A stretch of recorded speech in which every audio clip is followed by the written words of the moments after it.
saacadu waa 9kii barkii ama 3kii barkii subaxnimo wallahi billahi tallahi waxaan dul fadhiyaa salliga salaatu leil ku tukaday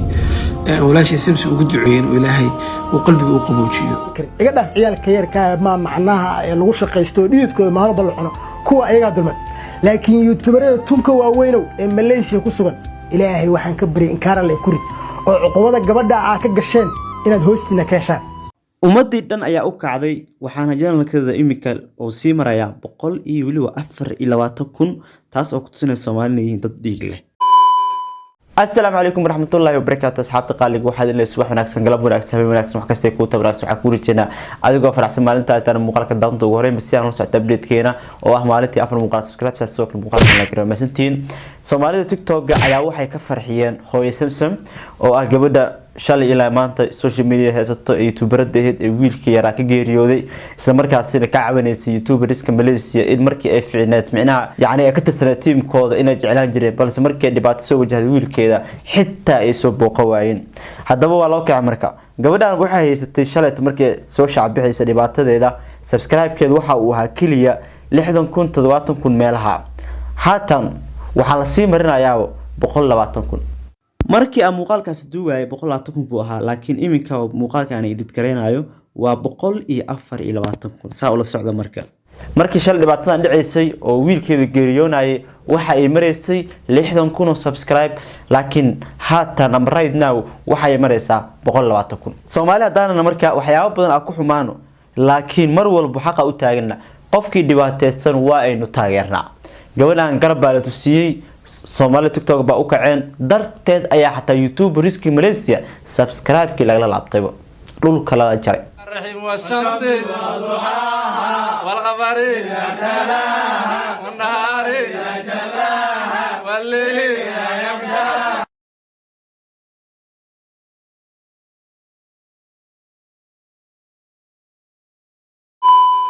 wiilkeeda maanta waa u geeriyooday waa saqiir ma soo laabanayo laakiin halka wuxuu yahay kaliya in ayda laga farxiyo youtuberiska Malaysia waxa yihiin waa ay bareen gabadhan oo Malaysia waa meesha kaliya oo maanta hadii xataa isku team aad tihiin waxa lagu rabaa kaliya inta afiyowda inta aad fiicanta u baa lagu jecel yahay laakiin maalinta xanuunsato ilaahayo isku team leh maahane war xitaa teamkooda memberka ugu sareeya hata ma lagu soo booqanayo bye bye ayaa lagu leeyahay aniga waxa ku rabnay inta fiicnaad bis ku rabnay marka xanuunsato lagu marro meeshaas gabadhan teamkooda ka tirsanad marka teamkooda ay kamid ahayd markii wiilkeeda ka xanuunsaday ee 2 bilood isbitaal ay kula jirtay qof xataa soo wacay malaan hay war ii war intee ka baxday waa lagu waay qof dheer xataa ma jiro shibaa laga dhig waxaas naga dhaaf xanuunsatay waxa la waqti anaga dhuma anaga shaqaaleena wax baad duwi lahayn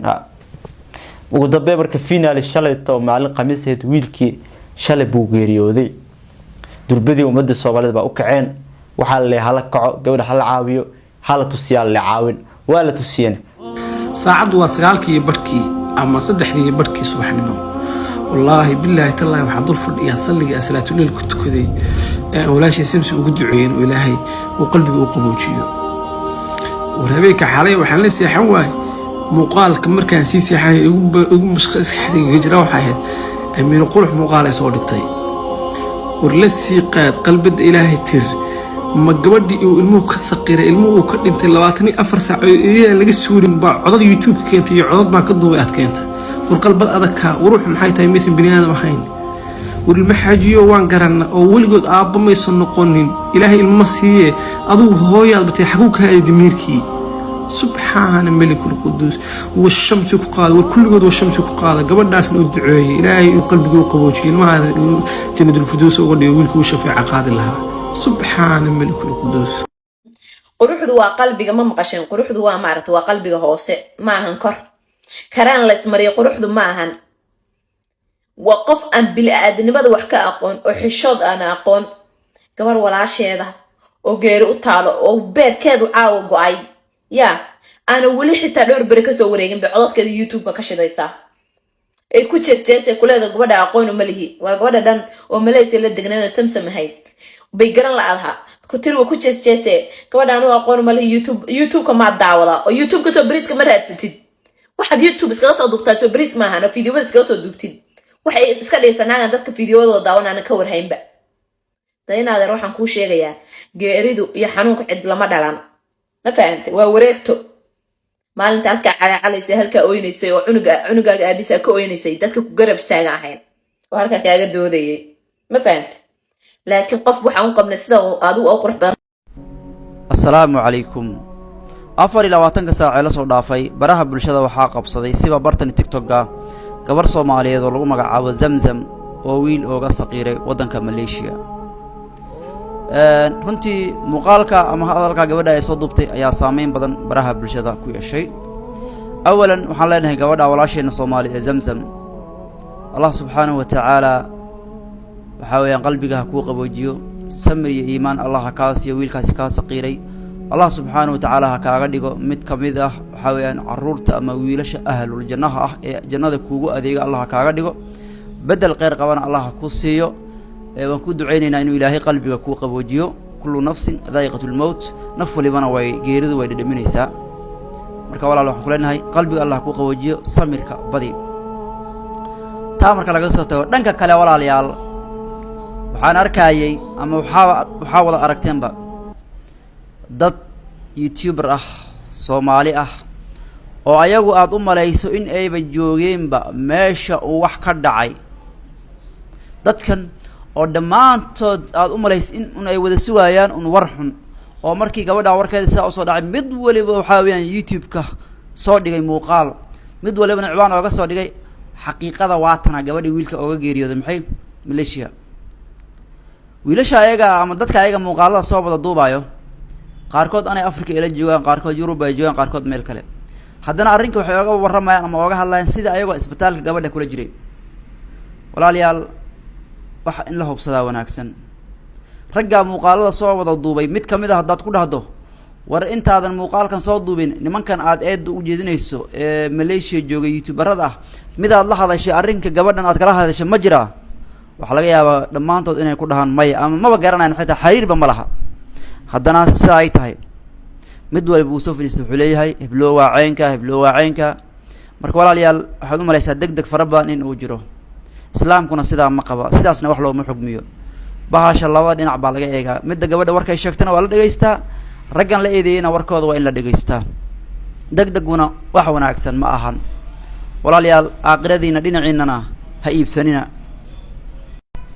waxaan intaa idinkugu darayaa yaanan been ladii sheegin Soomaali YouTubers waa wada xaasidiin ilaa mid iyo laba ilaahay waxa weeyaan qalbigiisa u badbaadiyo naxariis galiye ma ahane kaasna asaga views haysaninba in qofka muslimka isbitaalka lagu booqdo waa xaq qofka muslimka qof kale ku leeyahay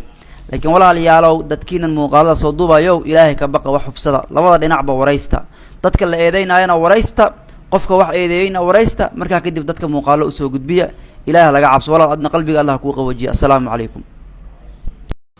aniga dadka caanka muga jafay waa ila yaabtiin markoo wax dhacna waa yeeraysiin waxay dhiisin ka soo hadal ayaane waxa u jooga xabad kala baa wax asnimada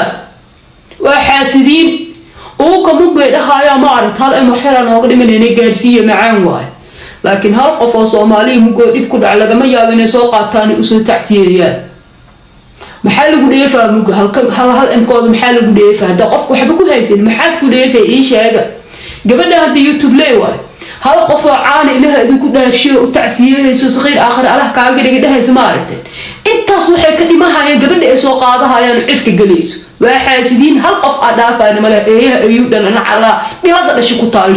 dhaha xagga iska dhigo laakiin dhalinyarada YouTuberska ee Malaysia joogto oo ugu horeey Asxad Jow oo ku xiga walaalkii arrimahan oo ku xiga saxaaf iyo YouTuber badan ba halkaana ku soo koobi karin iga dhaaf ciyaalka yarka ma macnaha ee lagu shaqeysto dhididkooda maalba la cuno kuwa ayaga dulman laakiin YouTuberada tunka waaweyn ee Malaysia ku sugan ilaahay waxaan ka bari in kaara la kurid oo cuqubada gabadha ah ka gasheen inaad hoostina ka heshaan qaarkiin aabayaal baatiin qaarkiin waxaa tiin dad waalidkood ee bari arintan kala qabsan karto maalba noo iisin xabaas aleen gabadha masaakiinta dibka aad u geysateen ee silca ku firsateen waxaad ogaatiin bari in hoosina keenaysiin Soomaali baa sida in ka dhigtay balaayo YouTuber hala shaqeyso oo balaayo YouTuber waxa qabad war gabadha masaakiinta maxaa u dayacday oo dibka ugu firsateen oo xitaa hadii aana wax u qaban karin maxaa ummadda Soomaaliyeed ugu soo bandhigi weyseen oo dhigi weyseen war gabadha masaakiinta la caawi shalay marka ay caafimaad qabtay dhididkeeda lagu shaqaysanayay muuqaalada laga duubanayay maanta marka ay xanuunsatay oo cunugeeda isbitaal ay la gashay hal qof oo salaanta ka qaaday xitaa waa weys waruux cadowsana maxay ahaayeen waaba dad gun dhashay ah oo gubtay maalin walba inta meel soo fadhiistaan waxay ku leeyihiin tabcaanaan nahay subscribe nagu caawiya halkana laa ilaaha ila allah dhammaan asxaabteyda sharaf axmed oo shukran waa salaamtay meel walba joogtaan waqtigan dambe oo saq dhexe ku socoto oo habeen jimco ah soo galayso waxaan usoo duubay waxa waaye muuqaal murugo badan aan arkay aad ii murugooyey oo aniga xasuus i geliyey xataa dareenkay isbedelay aan xogaa ciishooday walaalayaal aniga weligaa leys 3 maraan ooyey nolosheeda intaan noolaa hooyada alla u naxariisto 2016 anoo 7 bil kor taagnaa oo India aan ka keennay anigii ku ila dhashay kadibna dana aan usoo aaday inta Helsinki aan usoo noqday 2 lugi kadib la ii soo sheegay in habeenkii lagu soo boodayna gabadha dhalato inta joogto soo waxday subaxiina waxa way alisiin la ii soo sheegay mataqaana ku ila dhashay ii soo sheegeen in maamada ilaahay waqtigeeda dhamaaday habeenkaas maalintaas waa ooyey maalintaas dhan waxa way cunto hataa afkayga ma gelinin markii labaadna waxa way gabadheeda aniga aan dhalay oo 2 sano iyo 8 bilood ku dhaweyd oo magaalada Nairobi reeraan ku lahaa Nairobi 2010 ilaa 2019 reeraan ku lahaa gabadheeda oo 2 sano iyo 8 bilood jirto aan ii soo sheegay mataqaana inay xanuun degdeg ku soo booday adiga way xanuunsaneed ilaa 6 maalin oo malina xanuun hay habeenka toddobaadna waa dhimatay gabar saqiir ahayd marka habeenkaasna waa ooyey labadaas mar aan ooynayo ilaahay subxaanahu wa tacaala afkayga wuxuu soo marsiinay alxamdulilah shub caalamiin ilaahu adaan kaga mahad celiyey hooyadii zaalim maxamed al mustafa inaa hooyadii ka dhigtay soo korisay waxay soo bartay ilaahu adaan kaga mahad celina ilaahuna adaa iga jeclaystay maanta gabadheyda aa dhashay ilaahay subxaanahu wa tacaala adaa i siiyey gabar qurux badan oo maasha allah adaa i siiyey maantana adaa iga jeclaystay ilaahay subxaanahu wa tacaala alxamdulilah kadib aan oohin gala marka iyo calool xumo iyo ilaah mahad markood mahad ilaaha iskale marka gabadhan walaalayaal gabadhan marka saddexaadna ooyin wuxuu ahaa allah u naxariistay aabihii dhalay maxamed sharaf xuseen walaalayaal